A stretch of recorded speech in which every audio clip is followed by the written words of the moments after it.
Very late in the morning, Jun-woo wakes up and finds a note from his family explaining they had to leave in a hurry, but they left him money for groceries. Instead of going to the store, Jun-woo decides to play video games online with his friends for a stream, but their fun is interrupted when a player urges him to check the news because something big is happening. As soon as Jun-woo turns on TV, the usual show is interrupted by the emergency signal, which then cuts to a reporter announcing the apocalypse. An emergency text arrives on Jun-woo's phone before he looks out the window, and the sight that greets him is horrifying. Zombies have taken over the city and are going after humans, who are panicking and running all over the place. The streets are in utter chaos and vehicles keep crashing against each other, causing small explosions. There's a girl calling out for her mom, and when the mother finds her, the girl starts eating her. Jun-woo can hear noises coming from the corridor that confirm there's chaos and violence inside his building too. When he opens the door to the hallway, his neighbor Sang-chul bursts in, begging for permission to stay because his zombified brother has taken over his apartment. Jun-woo tries to kick him out, however, Sang-chul keeps fighting back and blocking the door. In the end, Jun-woo allows him to use the bathroom as long as he promises to leave when he's done. Then Jun-woo hears on TV that people are transforming because of an infection that is quickly spreading through the country. Symptoms include aggressive behavior and eye bleeding, which end in cannibalistic tendencies. Jun-woo rushes to grab a knife and points it at Sang-chul when he comes out, noticing the scar on his hand. Sang-chul swears he's fine, but at that moment his eyes turn red and he starts convulsing as his veins darken. Suddenly he snarls and tackles Jun-woo, who manages to push back and kick him out of the apartment. After some struggle with an arm, Jun-woo gets to lock the door. Through the peephole, he watches a big zombie attack Sang-chul and drag him away. Now there's blood seeping under the door into the apartment. Afterward, Jun-woo blocks the front door by pushing his refrigerator in front of it. He keeps trying to call his family, but the operator informs him he can't connect him now. Thankfully he receives a text from his mother assuring him they're fine although they can't come home. She asks him to stay inside and to survive. On TV, the reporter says people should have enough food and water for 60 days, making Jun-woo regret not going to the grocery store. He rations his food and writes, "You must survive" on a post-it that he hangs on a family picture. The next morning a professor appears on TV explaining that the zombies are created by a mutated viral infection that affects the right side of the brain. Jun-woo still can't make calls, but he sees lots of people on social media asking about their loved ones and posting their addresses under the #alive. Hoping to get help, Jun-woo takes a picture of himself holding a sign with his address and posts it with the #I-must-survive. He also watches a video of a guy hanging outside the window of a very tall building with his phone on a selfie stick, streaming as he tries to get better signal. The video ends when he suddenly falls. The report on TV announces that people who get infected are asymptomatic for a few minutes before the transformation. Jun-woo sends out his drone to look at the other apartments in his building and discovers there are zombies in almost all of them. He accidentally makes the phone call his father, and this kills the battery, so the drone has to come back. Then he tries to keep himself distracted by playing an online game, but the internet goes down as well. In the evening, Jun-woo is woken up by a car alarm going off outside the building. He looks out the window and discovers a cop shooting at her fellow officers who have all become zombies. Unfortunately, she runs out of bullets, and while she's in the middle of reloading, the zombies manage to jump on her, biting her a few times before dragging her to another street where more zombies are waiting. Jun-woo tries yelling at the zombies to distract them, but they only pause for a second before they go back to devouring the cop. Suddenly the big zombie from yesterday starts pounding on the door until he manages to push the refrigerator and open the door. Jun-woo rushes to start pushing back, but he isn't strong enough, so he runs to the balcony and jumps over it. When the zombie comes after him, it falls over the railing and crashes to the ground while Jun-woo is safely holding on. He can see the horde of zombies from earlier and notices that the cop has transformed as well. Afterward, he takes extra measures to lock the door and is sad to notice that when the zombie came in, he destroyed most of his food supplies. That night he records a video for his followers, explaining how terrified he feels about the situation. On day 7, Jun-woo begins drinking his father's liquor. He covers the windows with color paper so he won't be seen from the outside. TV news explains that the infection is only spread by getting in contact with the blood, so a person can be safe as long as they avoid bites and stab wounds. The zombies get a superior sense of strength and sensory capabilities. Many of them even possess the ability to perform normal human behaviors like opening doors and performing their old jobs. After seeing a tempting commercial, Jun-woo eats a bowl of ramen and notices too late the post-it note saying this was his last meal. In his frustration, he knocks over his water bottle, so he goes to get more from the tap only to discover there's no running water in the entire apartment. He ends up sucking the few drops from the table. On day 10, Jun-woo records another video saying how frustrated he is with the messages on TV that say they only have to wait at home. He's desperate to leave, but there still are zombies outside. He remembers there's an emergency app with a radio show that can be used with an audio jack as an antenna, but Jun-woo only has wireless earphones. On day 15, Jun-woo dances around the apartment to try to cope. At that moment he hears a noise and is shocked to find his family coming back.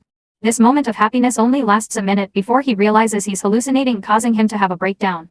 He collapses on the ground as he loses all hope until he's startled by a voice message.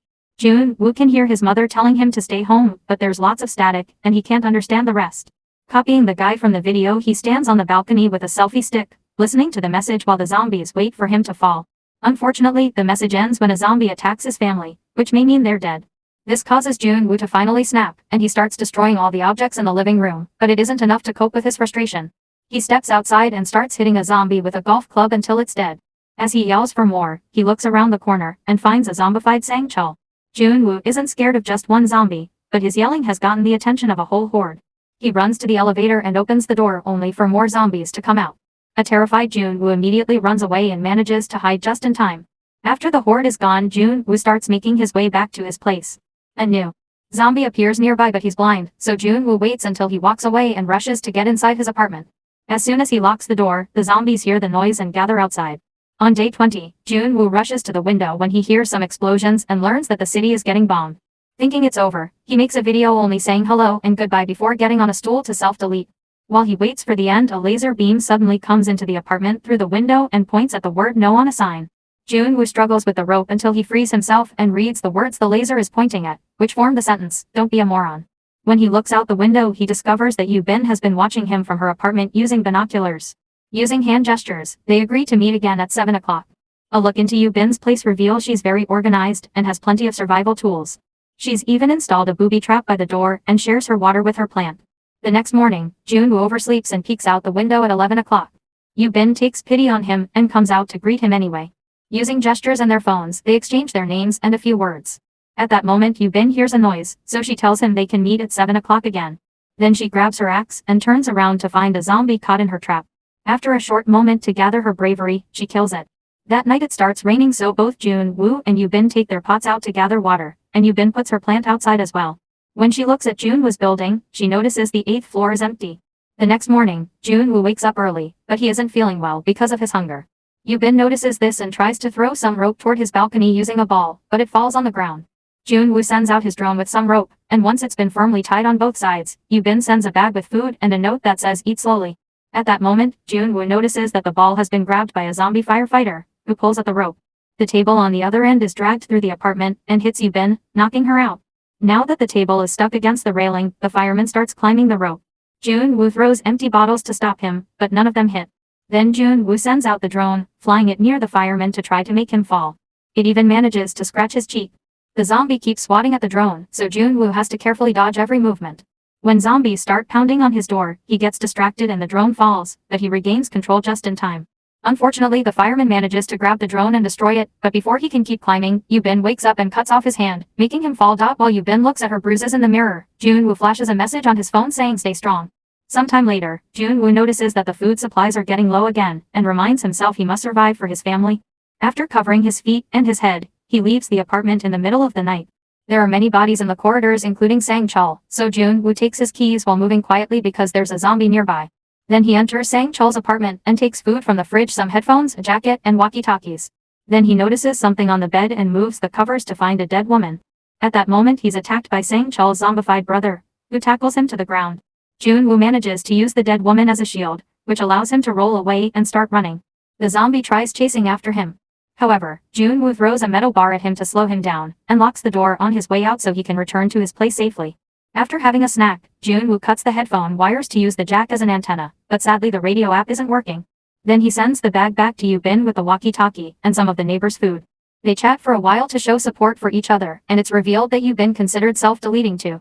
During lunch, they prepare noodles at the same time to pretend they're eating in each other's company. Then they spend the whole afternoon talking and Yoo-bin confesses she's afraid of heights because she fell while climbing as a kid. At that moment, they hear a noise and think it's raining, but when they look outside, they discover every zombie in the area running at the same time. Since they're storming through their respective buildings, the survivors try to stay quiet on the ground. However, Yoo-bin accidentally knocks over a shelf, and the noise attracts the zombies' attention. A terrified Yoo-bin thinks it's over, but Jun-woo remembers all the units are connected and calls Yoo-bin's neighbor. The ringing phone makes the zombies move away from her door. Since staying on their respective floors is getting too dangerous, Yoo-bin tells Jun-woo about the empty apartment on the 8th floor, and they agree to meet there. Jun-woo wants to make a plan, however, Yoo-bin uses the table and some rope to jump through the window and land safely on the ground. The zombies immediately go after her and she shows impressive skills as she either runs fast enough to dodge them or fights them with her axe. She even uses car doors to attack them. When she's about to reach the other building, she accidentally finds and grabs the cop's gun. A zombie jumps on her, but before it can bite her, Jun-woo hits it with his golf club. Now the duo can fight together and they keep on killing zombies as they make their way to the building, trying to use the abandoned cars as cover. When they finally go inside, they close the door behind them and rush to get into the elevator right before the zombies break the glass. Soon they make it to floor 8 and start looking for an unlocked apartment. Suddenly they hear a noise and discover there are zombies in these corridors too. Yubin runs to find an open door while Jun-woo blocks the corridor with some objects to buy time. At that moment, a door opens and a masked man comes out. After pushing Yubin into his apartment, the man throws a gas explosive at the zombies so Jun-woo can run and enter the apartment as well. After the man locks the door, Yubin admits she's wary since this place was supposed to be empty. However, the man is nice and even shares his food and water with them. He also drops big news. Since he's on such a high floor, he catches the radio signal sometimes and he's learned that there's a rescue team coming soon. Yubin and Jun-woo are overjoyed, but suddenly Jun-woo passes out because the man put a sedative in the water. Since Yubin only took a sip, she's just dizzy. The man still manages to tie her hands and drag her into another room where he locks her up with his zombified wife. The blood on the walls implies she's already eaten her own baby. Pulling a rope from outside, the man releases his wife while explaining he just wants to feed her so she can survive like him. At that moment, Jun-woo wakes up and points the gun at the man asking him to reconsider. However, the man refuses to talk and drops the rope, so Jun-woo runs to catch it. While the man looks for a knife, Yubin continues to struggle against the zombie, who pulls with enough strength to make Jun-woo lose the rope. He immediately rushes to the door but can't open the lock and the man pushes him away. Yubin puts a baby's blanket against the wife's face and the men worry when they suddenly hear no more noises. The man finally opens the door and Yubin pushes his wife on top of him, causing them to fall. The zombie then bites her husband who hugs her and says, "I love you." Before he can transform, Yubin shoots them both to death. The shots get the attention of the zombie horde on the street, who immediately starts rushing into the building. Yubin gives Jun-woo the weapon and asks him to end things, but at first he refuses. She changes his mind when she says they should die as humans instead of becoming zombie food. A crying Jun-woo gets ready to shoot, but that moment they hear a noise. It turns out the rescue helicopters are finally coming. Determined to survive, the duo throws another gas explosive into the corridor and pushes a few zombies out of the way to make it to the stairs. Unfortunately, a large zombie group quickly comes after them and grabs Yubin. She defends herself with her axe and Jun-woo grabs a bicycle to block the way, allowing her to crawl out of the pile. Jun-woo convinces her to go to the roof while he buys time. Yubin quickly makes her way up but she can't see the helicopters anymore. After lots of pushing, Jun-woo manages to push the zombies a few steps down and runs upstairs, blocking the roof door with some ladders. When he realizes the choppers aren't around, he starts yelling, "We are still alive," as they both cry. Suddenly the zombie horde bursts through the door and Jun-woo opens fire but only kills a couple of creatures before running out of bullets. Thankfully a helicopter finally shows up and the soldiers have enough weapons to keep the zombies at bay while Jun-woo and Yubin get in the chopper to finally escape. Once the helicopter leaves the city, Jun-woo's phone gets signal again, and he receives messages from his family saying they're fine.